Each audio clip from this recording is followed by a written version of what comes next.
Yeah. Shit ain't fair. Everybody at the same time. Now that this is something new where they just learned about it, then yeah, he may need to watch out. But if they already known about it and that's been out there a while, then he's all right. But they usually come and they swipe over everybody, put everybody together. Yeah. That's good for Jim Jones. You guys talked on the podcast today, and Alex Alonso and Mob James, or I don't know more so Mob James, but definitely Alex Alonso compared Tupac and 6ix 9ine situation.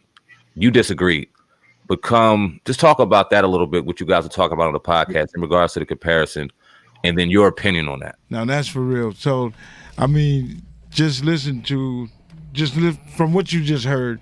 I mean, it was one of my reasons for saying, you know, that I never had a problem with Tupac, but my problem was, you know, just because you got money don't mean you from the hood. You can't just come to the hood like that. And if these guys never knew this was coming. They never knew it was coming. I mean, what's your opinion on that?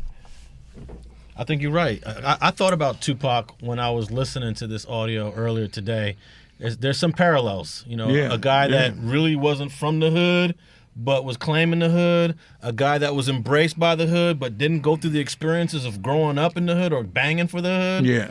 And then Tupac ends up shot and killed for making a mistake. Well, this guy Tekashi ends up indicted because of a mistake. Yeah, but I mean, don't get me wrong. You got cats in the neighborhood that's with the shit like that.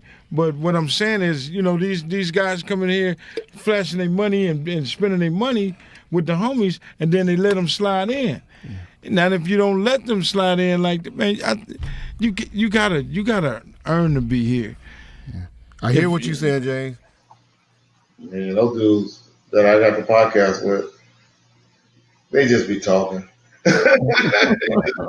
Man, they don't be studying before they come in, and they just be talking. They was my niggas, but they yeah, those two, Alex for sure seems to have a problem with Death Row and Tupac and Suge as a whole.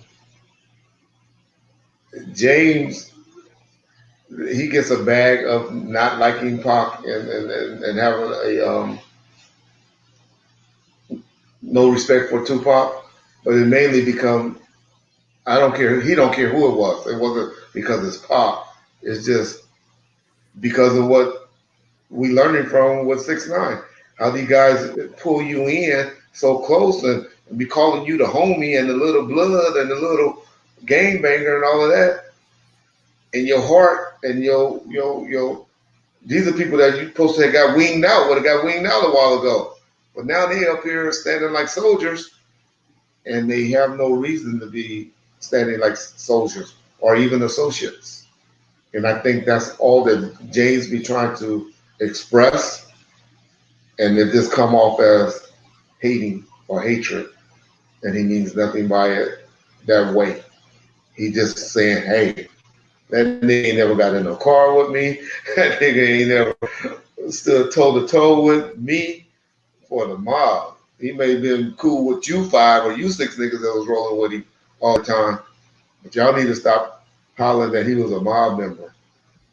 And, okay, I'll give him that. But Pac was loyal to who he was with. I don't care if it was whoever it was, he was loyal to that particular person, in my opinion. And that's all I was trying to correct him and say, hey, Pac was loyal to what he felt was right. And that's why you had that incident with the shooting of 2 white men that later learned to be cops. He didn't care that they were cops. He didn't know that they were cops or suspected that they were cops. He just thought they were 2 men or 2 white men that was taking advantage of a black man. And he couldn't stand by and let it go down. I don't think it would be ever in Tupac's DNA to sit on the stand and point people out. Not just correct me if I'm wrong. I don't see that in it.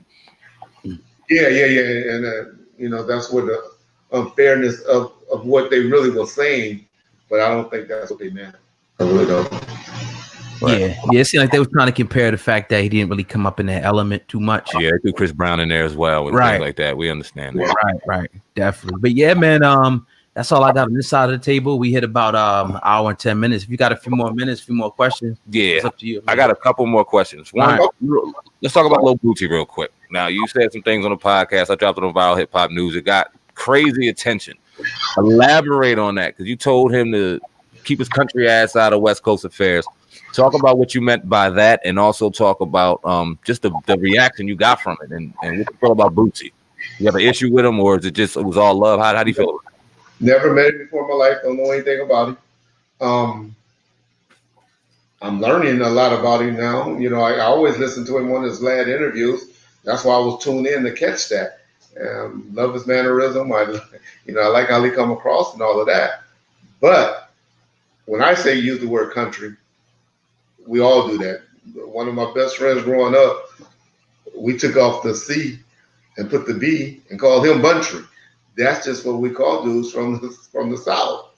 Now, the way I said it, I probably should have been a little more diplomatic, and I apologize to brothers on the South for being that way, because I understand. I know there's a gangster in fucking Utah that you don't fuck with, because I watched the Sons of Anarchy. And so I know there's a motherfucker Jax Taylor out there that I don't need to run across. Correct. Run across. So I know that's in the South. I know there's dudes on the East. I know that's in every town. And so I'm not trying to pull or say just because I'm from the West Coast and Compton and all of that we're any tougher than the next man, because we're not. Everybody believes everybody can be touched. I'm a stone believer of that. I stand by what I said to Boosie as far as, hey, just like I just spoke on some of y'all business out there on 6ix 9ine. But I wasn't trying to, I was just giving an opinion about the music business and all of that. I can't now tell Shiny Nell shouldn't have put him on and they were wrong for doing that and all of that.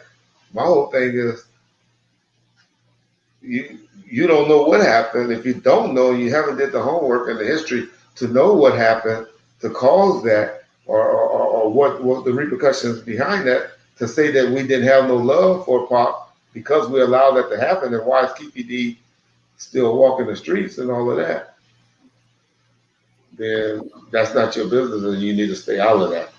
But yeah, how my approach to saying that and all of that is very childish and wrong on my part. But did you receive any backlash or any, any of his fans or anybody from the South, coming at you too much? Probably, huh? Well, not yet, but not yet. But I mean, I got to be who I am, and I can't worry about that. If I look at everybody as a threat. Nigga approach me, you a threat. I always tell people, I ain't never been an offensive football player, but I was a defensive player, so I'm always on my defense. So, but hey, Reggie Wright could be touched too. I just hope to be in my best defensive behavior that day, or my best defensive tactic that day. But every time I see somebody out and about that recognize me and all of that stuff, it's been nothing but love, man. That's a fact.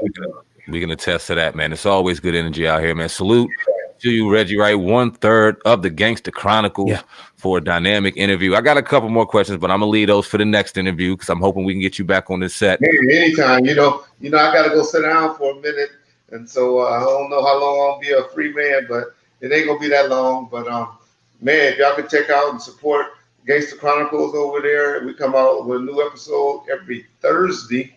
And then we also do like you guys do on YouTube and put out like a 10, 15-minute snippet of the hot subjects and all of that on our YouTube channel, Digital Soapbox. I don't even know the name. Digital Soapbox Network. Yeah. I appreciate y'all go and subscribe and check that out. And check me out on if you have any questions that you really want to ask.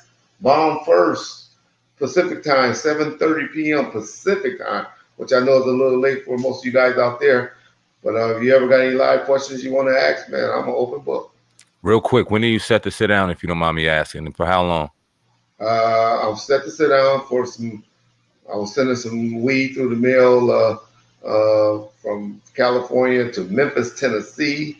Got caught off in that little case, and I got sentenced to 18 months, which is about 14 months. Once they do the 80%, and I don't know. It'll be sometime in October. I should be getting a letter to report my ass to somebody's prison.